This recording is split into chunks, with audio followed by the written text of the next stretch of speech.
Good morning everybody. आज BA part third में जो नया पाठ्यक्रम में बिंदु जुड़ा था, संस्कृतिकरण की अवधारणा, उसकी परिचय के रूप में मैं ये क्लास ले रहा हूँ। संस्कृतिकरण की अवधारणा यह कोई नया विषय नहीं है।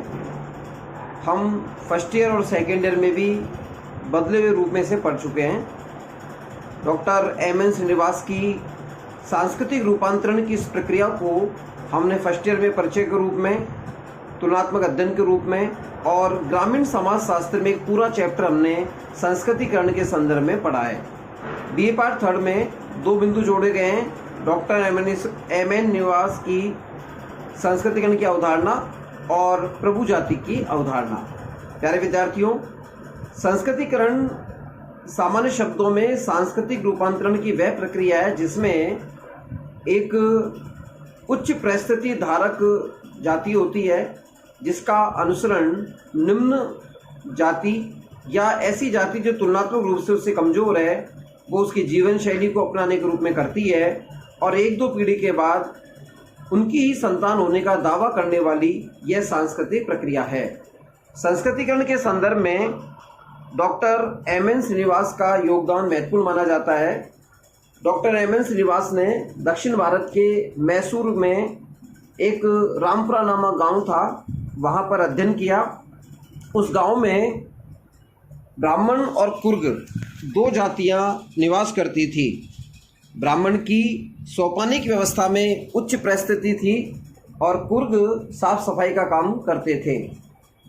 कुर्ग जाति में उन्होंने देखा कि कुछ लोगों ने ब्राह्मणों की सर्वोच्च प्रतिष्ठा से प्रभावित होकर उनकी जैसी जीवन शैली, आदत, प्रथा को ग्रहण करना प्रारंभ किया और एक सांस्कृतिक रूपांतरण के चिन्ह उन्हें दिखाई दिए। डॉक्टर श्रीनिवास के शब्दों में संस्कृतिकरण का अर्थ है सिर्फ नवीन प्रथाओं व आदतों को ग्रहण करना ही नहीं, बल्कि पवित्र तथा लौकिक जीवन से संबंधित नए विचारों एवं मूल्यों को भी प्रकट करना है, जिनका वितरण संस्कृत के विशाल साहित्य में बहुधा देखने को मिलता है। कर्म, धर्म, पाप, पुण्य, संसार, मोक्ष आदि संस्कृत के कुछ अत्यंत लोकप्रिय आध्यात्मिक विचार हैं। इस स्लाइड में जो आप चित्र देख रहे हैं ये डॉक्टर एम.एन. श्रीनिवास का है। इन्होंने संस्कृतिकरण की अवधारणा स्थापित करने से पहले इसको प्रारंभिक रूप से ब्राह्मणीकरण का नाम दिया था। अर्थात जब रामपुरा नामक गांव में कुर्ग जाति के लोगों ने ब्राह्मणों का अनुसरण करना प्रारंभ किया और सांस्कृतिक रूपांतरण की यह प्रक्रिया प्रारंभ हुई, तो उन्होंने प्रारंभिक रूप से इसका नाम ब्राह्मणीकरण रखा और ये कहा कि यह प्रक्रिया ब्राह्मणों का अनुसरण करने से संबंधित है। लेकिन अनुसंधान के क्षेत्र में हम देखते हैं कि जब कोई भी निष्कर्ष हम निकाल देते हैं तो उसको अलग अलग क्षेत्रों में परीक्षण किया जाता है और अलग अलग क्षेत्रों में जब परीक्षण करते हैं और सब जगह समान परिस्थितियों में समान परिणाम प्राप्त हो तो हम इसको एक सैद्धांतिक प्ररचना के रूप में देखा जाते हैं। अब प्रश्न उठा, जब ये गुजरात में पहुंचे तो वहां देखा कि जिस जाति का अनुसरण किया जा रहा था वो ब्राह्मण नहीं थे, वो वहां के जमीन पर अधिकार रखने वाले, राजनीतिक प्रभुत्व वाले, संख्या में अधिक पटेल जाति के लोग थे। जब इन्होंने इस बिंदु का अध्ययन आगे राजस्थान में किया तो राजपूताना क्षेत्र में डोमिनेट कास्ट के रूप में राजपूत जाति थी, वहाँ ना पटेल थे ना ब्राह्मण थे। इसी प्रकार जम्मू कश्मीर में पठान, हिमाचल प्रदेश में गुज्जर, अलग अलग जाति संरचना को अनुसरण करने की प्रक्रिया में शामिल किया गया था और उसमें निम्न परिस्थिति वाली जातियाँ उच्च परिस्थिति वाली इस सामाजिक प्रतिष्ठा वाली जाति का अनुसरण कर रही थी। Doctor M.N.. श्रीनिवास ने इसमें सुधार करते हुए इसका नाम संस्कृतिकरण रखा और साथ में परिभाषा में डाला कि किसी क्षेत्र विशेष में एक प्रभु जाति होती है। वो प्रभु जाति ओबीसी की हो सकती है, कोई उच्च हो सकती है या मध्यम जाति हो सकती है, पिछड़ी हुई जाति भी हो सकती है। उसका अनुसरण तुलनात्मक रूप से निम्न जाति के लोग करते हैं। उनके आचार विचार, व्यवहार शैली, उनके जीवन जीने के तरीकों को अपनाकर उनका अनुसरण किया जाता है और अनुसरण करने के आधार पर एक दो पीढ़ी के बाद उनकी संतान होने का जब दावा किया जाए तो इस सामाजिक सांस्कृतिक रूपांतरण की प्रक्रिया को संस्कृतिकरण का नाम दिया था। Doctor M.N.. श्रीनिवास इसे सांस्कृतिक गतिशीलता का विश्लेषण के रूप में परिभाषित करते हैं। इसके प्रणेता श्रीनिवास जो हैं, उन्होंने कुर्द जाति का अध्ययन किया था और उन्होंने पाया कि निम्न जातियां जाति की सोपानिक व्यवस्था में अपनी परिस्थिति को ऊंचा उठाने के लिए ब्राह्मणों की रीति रिवाज को अपनाने लगी। चूंकि कुर्द वहाँ ब्राह्मणों का अनुसरण कर रहे थे, तो उनके अनुसार उन्होंने अपनी जीवन शैली को इसलिए अपनाया क्योंकि उनको ये उम्मीद थी, क्योंकि उसके अंदर वो उस प्रतिष्ठा को प्राप्त करके सोपानिक व्यवस्था में अपनी स्थिति को ऊंचा कर सकते थे। ऐसा करने में निम्न जातियों ने अपने कुछ परंपराओं को छोड़ दिया, क्योंकि उन्होंने आत्ममंथन किया। उनको लगा कि कुछ हमारे अंदर ऐसी दुराचार के रूप में या आत्मिक शुद्धि की हमें आवश्यकता है, हमें कुछ कमियां हैं जिनको छोड़कर हम उस सोपानिक व्यवस्था को प्राप्त कर सकते हैं, हमारी आदत में सुधार कर सकते हैं, जैसे मद्यपान, बलि देना इत्यादि। ऐसा करने में निम्न जातियों ने अपनी परंपराओं को छोड़ दिया, मद्यपान पर निषेध लगा दिया, मांसाहार छोड़ दिया और अपनी देवी देवताओं के ऊपर जो नरबलि होती थी उसे बंद कर दिया, क्योंकि उन्हें लगा कि उच्च प्रतिष्ठा वाली जातियां ऐसे कार्य नहीं करते। शायद इसी कारण उनकी निम्न सामाजिक स्थिति मानी गई है। उन्होंने ब्राह्मणों की परंपराओं को अपनाने का पूरा प्रयास किया, उनके जैसे पहनावे, धर्म विधि को अपनाया। और श्रीनिवास जी कहते हैं कि इस निम्न जातियों के इस विश्वास को उनके अंदर ये डेवलप हुआ कि हम 1-2 पीढ़ी के बाद इस सोपानिक व्यवस्था में ऊंचा स्थान प्राप्त कर लेंगे। संस्कृतिकरण की अवधारणा ब्राह्मणीकरण की अवधारणा से अधिक वृहद है, क्योंकि वो एक लघु क्षेत्र के आधार पर किया गया निष्कर्ष था जो रामपुरा नामक गांव में देखा गया था। लेकिन बाद में जब इसको परिशोधित किया गया, देश काल परिस्थिति में अलग अलग क्षेत्रों में अध्ययन किया गया, तो इसे पाया कि वहाँ प्रभु जाति का अनुसरण होता है। श्रीनिवास को लगा कि निम्न जातियाँ ब्राह्मणों का ही नहीं बल्कि अन्य ऊंची जातियों का भी अनुकरण करती है। ये ऊंची जातियाँ क्षत्रिय हो सकती हैं, जैसा राजस्थान के संदर्भ में था, जाट हो सकती हैं हिमाचल राजस्थान के संदर्भ में, और वैश्य भी हो सकते हैं दिल्ली के आसपास के जो अग्रवाल कम्युनिटीज का क्षेत्र है वहाँ के संदर्भ में। इस संपूर्ण सांस्कृतिक परिवर्तन में मुख्य बात तो जाति की सोपानिक व्यवस्था में अपनी परिस्थिति को ऊंचा उठाना है, बल्कि यह कार्य कोई भी जाति कर सकती थी। लेकिन श्रीनिवास अवश्य कहते हैं कहीं पर भी शूद्र जातियों को निम्न जातियों ने अपने अनुकरण का मॉडल नहीं बनाया है। यहाँ मैं अपना व्यक्तिगत विचार डालना चाहूंगा। हो सकता है जो श्रीनिवास को लगा आजादी से पहले जो शूद्र वर्ण से संबंधित या शूद्र जातियां थी वो राजनीतिक अधिकारों से वंचित थी, वो मतदान नहीं कर सकती थी, जैसा कि हमारे अन्य विद्वानों ने बताया। आर्थिक आधार पर उत्पादन के संसाधनों पर उनका अधिकार नहीं था। सामंतशाही व्यवस्थाओं में या हम कह दें एक अलग प्रकार की हमारे यहाँ जो राजवंशीय परंपराएं रही हैं, वहाँ पर शूद्र को केवल मैला उठाने का, साफ सफाई करने का अधिकार था। तो ना वो धन का अर्जन कर सकता था जातीय सोपानिक व्यवस्थाओं में, ना वो सभ्य समाज के साथ अंत्यक्रिया करके उनके मध्य निवास बनाकर रह सकता था। जब ऐसी उसकी निम्न सामाजिक स्थितियां परिस्थितियां बनी, तो हम कैसे उम्मीद करें कि वो डोमिनेंट कास्ट के रूप में आर्थिक संपन्नता, राजनीतिक संपन्नता को प्राप्त करके प्रभु जाति बन पाए। तो शायद यही कारण रहा होगा कि शूद्र जातियों का अनुसरण नहीं किया गया, इनको समाज में स्थान नहीं दिया गया है। संस्कृतिकरण के लक्षण के रूप में डॉक्टर M.N. श्रीनिवास कहते हैं कि जब मैसूर की जातियों के अध्ययन के आधार पर निष्कर्ष निकाले गए, तो हालांकि अनेक विद्वानों ने इसकी आलोचनाएं की। अनेक आलोचनाओं के बाद भी यह सांस्कृतिक परिवर्तन के क्षेत्र में एक महत्वपूर्ण समझी जाने वाली अवधारणा है।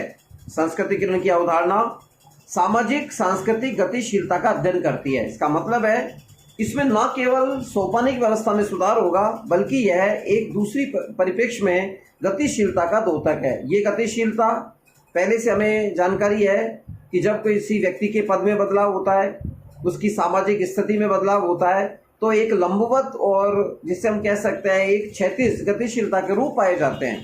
ठीक इसी प्रकार एक जाति विशेष के लोग अपने कार्यों के आधार पर मैला उठाने का काम कर रहे हैं, साफ सफाई का काम कर रहे हैं, अपशिष्ट पदार्थों को ढोने का काम कर रहे हैं, वो यदि संस्कृतिकरण के माध्यम से आज के संदर्भ में यदि देखें उच्च प्रतिष्ठा अधिकारों को प्राप्त करें, तो उनका तो पूरा ही संपूर्ण जीवन बदल जाता है। मैं कुछ स्थानीय उदाहरण देना चाहूँगा। हमारे जयपुर जिले के आंचलिक क्षेत्रों में कुछ निम्न वर्ण की जो SC वर्ग की जातियाँ हैं, वो अक्सर दिल्ली में कमाने के लिए जाती हैं।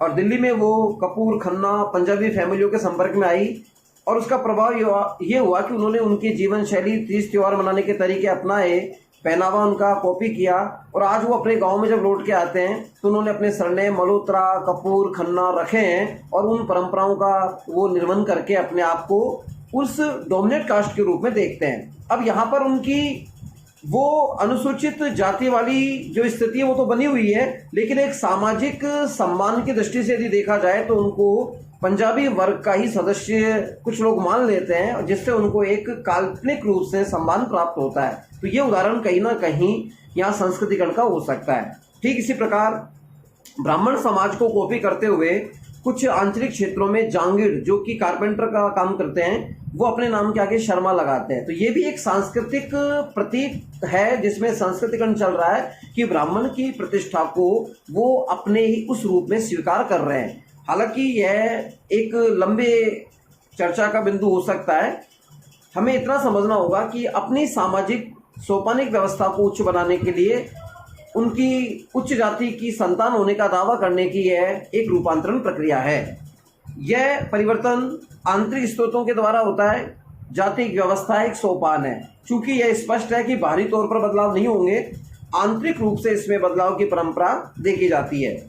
इसमें किसी पायदान पर खड़ी हुई जाति ऊंचा उठने का प्रयास करती है, तो परिवर्तन का कारण जाति व्यवस्था के अंदर ही है, क्योंकि जाति की सोपानिक व्यवस्थाओं में कुछ मूलभूत संरचनाएं बनी हुई हैं, जैसे संस्तरण है, खंडात्मक विभाजन है, उसके धार्मिक निरूपिताएं हैं, विवाह, अपनी जाति में विवाह के प्रतिबंध है। कुछ ऐसे कारण हैं जो उसमें आमूलचूल परिवर्तन तो नहीं कर सकते, लेकिन निम्न जातियां अपनी व्यवस्था में बाहर अपनी परिस्थिति को सुधार सकती हैं और सांस्कृतिक परिवर्तन को आंतरिक आधार पर मानती है। यह संस्कृतिकरण वर्टिकल है, शीर्ष प्रवृत्ति का माना जाता है। संस्कृतिकरण की अवधारणा का केंद्र परंपरा होती है। प्रत्येक जाति की एक ऐतिहासिक परंपरा है और इस परंपरा के अनुसार जाति की सोपान व्यवस्था में कोई जाति शीर्ष पर है, कोई मध्य में, कोई निम्न स्तर पर है। यह स्तर परंपरा सम्मत होता है। प्यारे विद्यार्थियों, संस्कृतिकरण की इस अवधारणा में हमें मोटे तौर पर यह मानना है कि प्रभु जाति के रूप में जो जाति है उसकी सर्वोच्च प्रतिष्ठा सम्मान को देखकर निम्न जाति जो उसकी तुलना में निम्न है, या निम्न को मैं कोई दीनहीन नहीं बता रहा या कोई मैं किसी जाति का उपास नहीं कर रहा, मैं निम्न से तात्पर्य मानता हूं जो अधिकारों से वंचित है, जिसको हम संवैधानिक भाषा में पिछड़े वर्गों में मान सकते हैं। ये जातियां अपने सामाजिक प्रतिष्ठा को प्राप्त करने के लिए इस तरह का अनुसरण करती हैं। ये एक संदर्भ समूह जैसी अवधारणा है जो कि हाइमेन ने 1942 में दिया था द स्टेट नामक बुक में, और उसने बताया था कि हम किसी समूह का हिस्सा नहीं होते, मगर मानसिक रूप से आकांक्षा के आधार पर उस समूह का हिस्सा बनना चाहते हैं और उसकी परंपराओं को आगे हम बढ़ाते हैं। ठीक इसी प्रकार यह संस्कृतिकरण भी किसी समूह विशेष का अनुसरण करने की परंपरा है। उसमें उसके जीवन शैली को, कार्य करने के तरीकों को अपनाया गया और अपनाने के बाद अपनी उच्च प्रतिष्ठा को नई पीढ़ी के संसाधन के रूप में देखा गया। उदाहरण के लिए, जब रामपुरा नामक गांव में जो कुर्ग जाति के लोग थे जो साफ सफाई का काम करते थे, जब उनके समूह को लगा कि वो ब्राह्मणों की परंपरा के अनुरूप अपने आप को ढाल चुके हैं, तो उन्होंने एक दिन रात्रि के समय अपना गांव छोड़ा और गांव की मुख्य सीमा के बाहर जाकर ब्राह्मणों के द्वारा जो प्राप्त परिवेश, परिधान, जो भी उनके संस्कार थे, उनको ग्रहण करने की शपथ ली। उन्होंने अपना चोला बदला और किसी दूसरे गांव में, सुदूर गांव में जाकर वो ब्राह्मण के रूप में रहने लगे। अब उन्हें पता था कि अभिवादन करते समय कौन सा शब्द उच्चारित करना है, वैदिक धार्मिक परंपराओं में कौन से व्यवहार करने हैं। इसके अतिरिक्त वो ब्राह्मणों को कॉपी कर रहे थे कि वो कोई नमस्कार करता था तो किस शब्द का उच्चारण करते थे। इस आधार पर उन्होंने पूरी की पूरी जीवन शैली को अपनाया। अब लोग उन्हें ब्राह्मण समझने लगे, उनकी संतान ब्राह्मणों की संतानों के साथ खेलने बढ़ने लगी। तो इसका सीधा सीधा आशय है कि अगली 1-2 पीढ़ी में उनके अंदर भी वही संस्कार आएंगे जो ब्राह्मण युवकों में थे, बच्चों में थे। इस तरह 1-2 पीढ़ी के बाद वो अपनी संतान होने का दावा कर सकते हैं कि हम तो ब्राह्मण ही थे, जबकि मूल रूप में हम जानते हैं कि वो कुर्ग जाति के लोग थे। ऐसी संभावनाएं रही और इस तरह प्रभु जाति का अनुसरण करने के आधार पर संस्कृतिकरण की प्रक्रिया चलती रही। मेरा ये व्याख्यान मात्र परिचय के रूप में था। अगले व्याख्यानों में मैं संस्कृतिकरण के संदर्भ में उस पक्ष की भी चर्चा करूंगा कि ये द्विगामी एक प्रक्रिया है। उदाहरण के लिए, आज हम देखते हैं कि कुछ उच्च जातियों में बलि देने की परंपरा, भूत प्रेत में विश्वास करने की परंपरा है। ये कहाँ से आई? ये कहीं ना कहीं उन निम्न जातियों के संपर्क से आई है। कहीं ना कहीं इसमें पर संस्कृति ग्रहण की प्रक्रिया चली है, अर्थात अलग अलग संस्कृति के लोग अपने कुछ तत्वों का आदान प्रदान करते हैं।